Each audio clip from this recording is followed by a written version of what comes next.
Yo, Josh, how's it going? If you haven't Alright. heard me yet.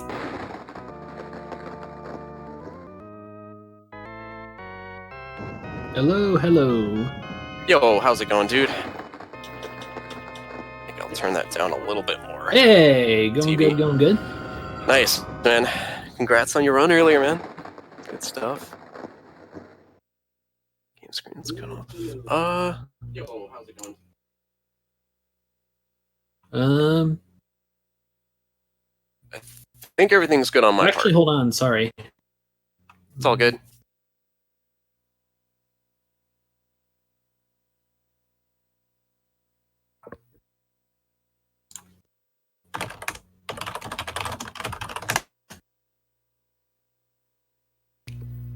Oh, can you not hear me?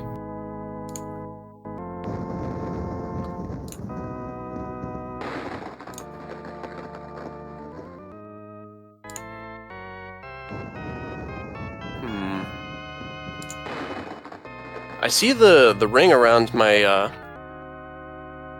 icon. Hello. Yo, Josh, can you hear me?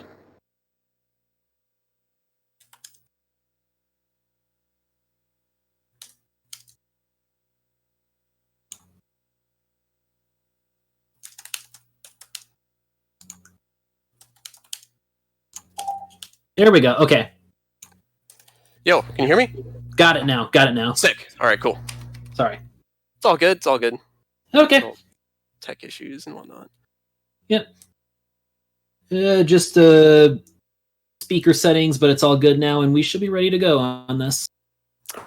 All right. I see on the... I'm looking at the stream right now. It looks like maybe it's lower than it should be, the game feed. Yeah. Just might as well get that taken care of real quick. I might be able to actually do it on my end. Let me see.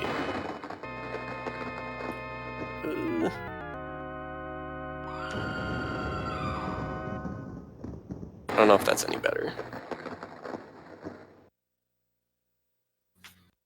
A little bit of a delay, so it's hard for me to tell. It was okay. It's looking a little better now. Yeah, I think we'll go with that. I think that's good. That's good. All right, cool. Okay. 3, 2, 1, go. All right. So, this is Splatterhouse, a personal favorite arcade game of mine, and it's one that Zallard and I here have both speedrun. This is Josh the Funk Doc, by the way. For those who don't know, I'm going to help out on commentary for this. I'm taking a lot of safety in this run because of the health situation. I think that's the right play here. I would definitely agree. I've never even tried to run this game on hardest, so kudos to you. Yeah. Oh, look at that sneaky guy. Tried to get me. Yeah, I started my slide a little bit earlier. I really like how this game, it captures kind of the B-movie feel with some of the things, like the weird bowling pin sound effect when you're decapitating these monsters. Yeah. Stuff like that. Yeah, I love the sound design in this game. It's one of my favorites. One of my favorite aspects of this game, definitely. And also, just imagine, like, this was the late 80s, and, like, you just go into the arcade, you see this, and, like, this was mangled bodies all over the ground and everything. Like, this is what you're seeing. Like, this was not video games in the 80s, folks. No. And the first boss here... So this is the first boss. It's just a bunch of boar worms, and you just park yourself over in the right corner, and you sometimes have to crouch or stand to hit them, depending. You have to visually adjust, but it's pretty easy when you get the hang of it. Also, a jump scare final boar worm from that corpse there. This game is staying true to its horror movie influences. There's a number of jump scare boss deaths here that you'll see. Took one hit, so I'm not even going to try the speed strat at this point. Yeah, so... again, reminder, Zallard's playing this in hardest, which means that you get less health to start with. And that's especially important because there are no healing items in this game. And you only gain one point of health for completing a stage. That's it. Mm-hmm. Yeah, so I'm expecting deaths in this run, like, I'm not gonna lie. I figured in terms of, like, 1cc, like, this would be a lot more exciting in terms of... Because, like, last year, I think I died from something in stage 6, but I don't know. Outside of that, like 1cc is pretty trivial in terms of this game, so I figured this would at least give it a chance, so to speak. Oh yeah, another Noman. The story I always like to tell, since I saw you in the chat there, I first saw this game at a Chuck E. Cheese of all places as a kid. I kid you not. Yeah, that's incredible. I want to go to that Chuck E. Cheese.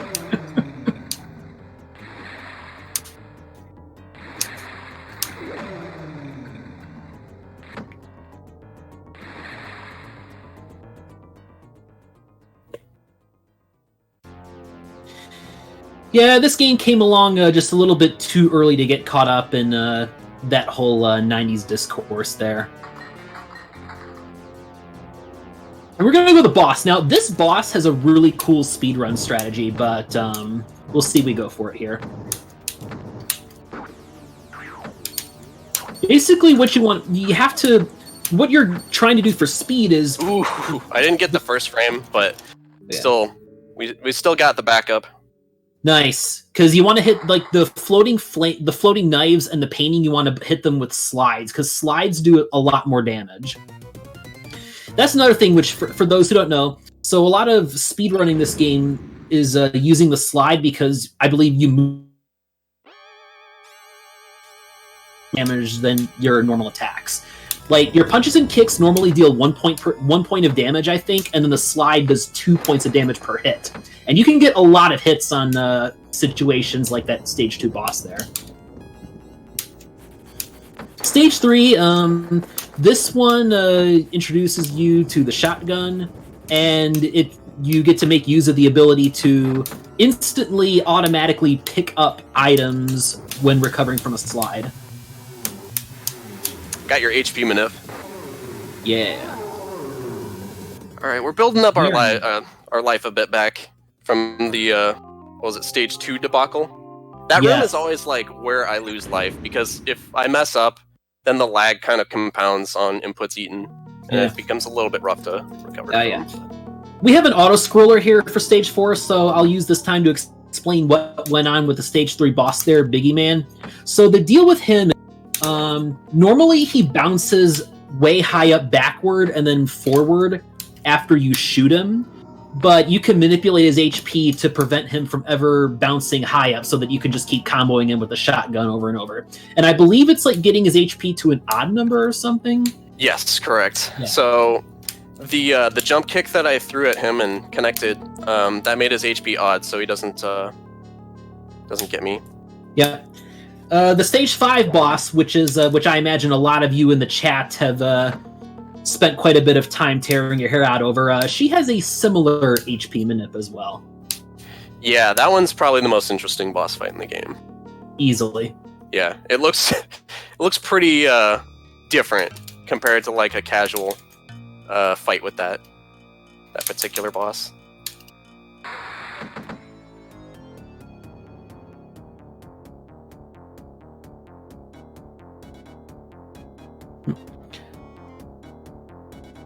Yet another auto-scroller. Also, I like how in the soundtrack for this game, this track is called Personal Reflection. Yeah. Because you just saw the gimmick there. So the mirror Ricks can be really annoying to deal with until you figure out how to spam jump kicks. So there's actually a little bit of finesse to that.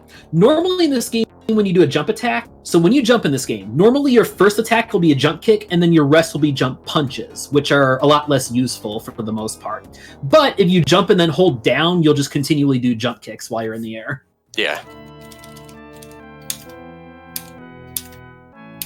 Yeah, it's really useful for both of those, like knowing both of them. Sometimes you have situations where you want to punch high. Stage 6 might have some of that, to where I don't press down, and then other times I want to do a lot of jump kicks. So the boss here, this one infamously got censored in the US TurboGrafx version. It got changed into just like a generic blue floating head. Yeah. Yeah, the TurboGrafx version has a lot of differences, especially with this room in particular. Like, all these pillars are gone, this altar's gone, like, these stairs are gone. Like, it looks completely barren. Yeah. And there's a good bit of randomness to the floating heads too, so that boss is one of the more frustrating ones, particularly for speedrunning. Yeah. And I got this scene coming up here. Classic. Yeah, entering stage 5, we actually get to see Jennifer, which is more or less like the main motivation for this game, trying to girlfriends, and she is captured at the start of the game, and there's a pretty unforgettable confrontation.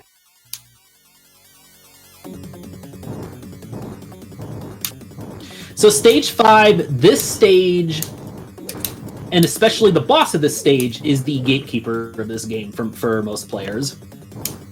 There's just a ton of different routes here that you can take. So many different branching paths. That's another thing I forgot to mention. You might have seen some pits during this game. Pits don't kill you in Splatterhouse. They take you onto a different route through a level. That often just wastes time and adds extra difficulty. But in this one, they actually have whole different paths through the stage. Really tough room here, and a really interesting room to optimize for speedrunning because of the momentum you get on the slopes, but Zallard's going to take it a little safer here. Yeah, especially with the hits earlier. If I had like full health here, I would try it, but no. Save as we can.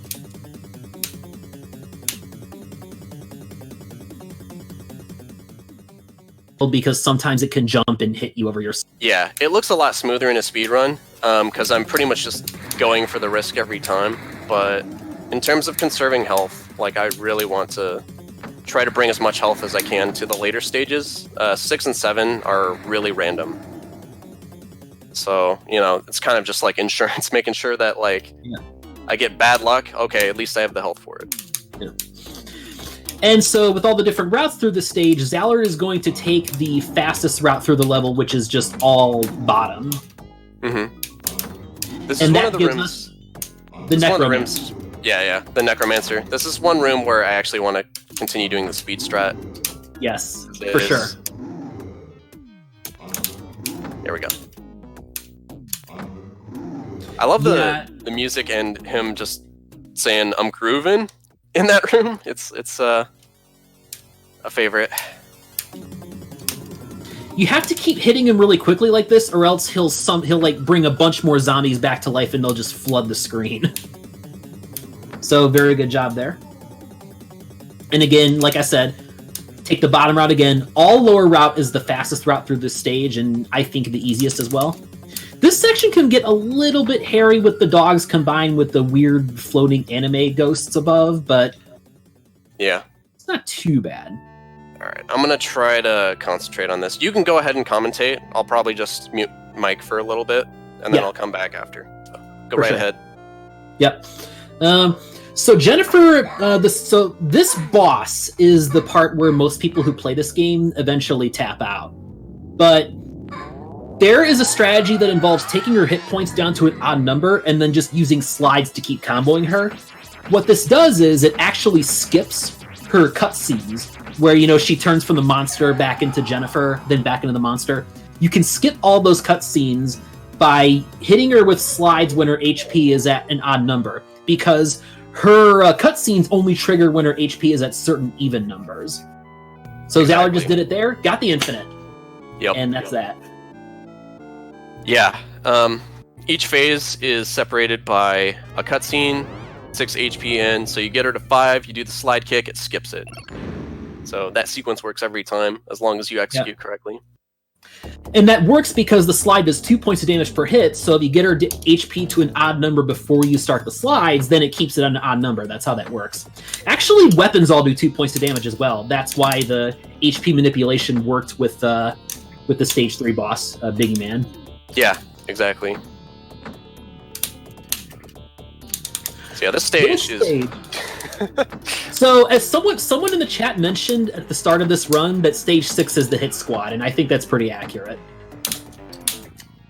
It's the most random stage in the game. It's just all these floating alien fetuses just doing whatever the heck they want to do. Basically.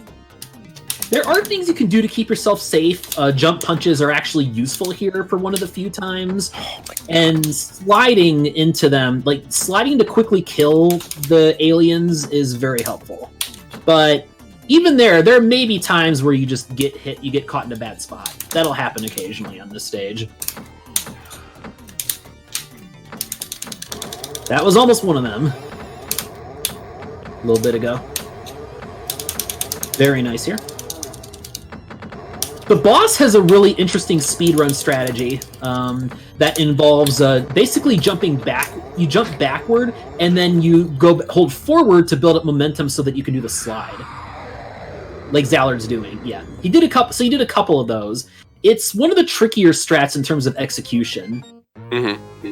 But really nice if you can pull it off, because this boss just spawns more of the random floating alien fetuses, so the less time you can spend here, the better. And yes, it spews its juice at you, and that damages you. Yeah. So these jump scares that bosses do normally only do 1 point of damage, but there is an instant kill one, the falling chandelier from the stage 2 boss. Anyway, time for the final level.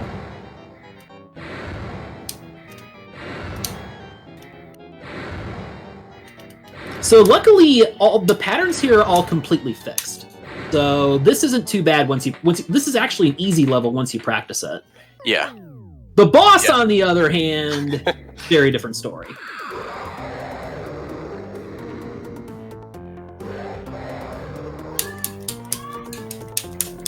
Nice. All right. Well, we're in as good a shape as you can possibly be for old Captain Mozzarella here. So the problem with this guy is he spawns all this floating debris, and its flight pattern is also, completely random, much like the alien fetuses in Stage 6. That's the big problem here. You can sort of predict where they're going to land by looking at their direction flying up, but that's tricky to do. Yeah. I have a hard time using that cue, but I kind of use it just to get, like, a rough idea. Okay, these 2 cycles have the swiping hand immediately, so for safety I always just start walking as they spawn. And, yeah, the last 2 cycles there, they combine the boss's 2 attacks, so that's the big issue. Yeah. It's also possible to hit the boss with slides and just keep comboing it with that without getting hit. That's the speedrun strat, but not gonna push our luck here. I did one, just because I have the full health on the final cycle. There's no way. So yeah, that was a no miss. Hey, congratulations, Z. It only took like 6 years to get another one in a marathon. Very nice. Very nice.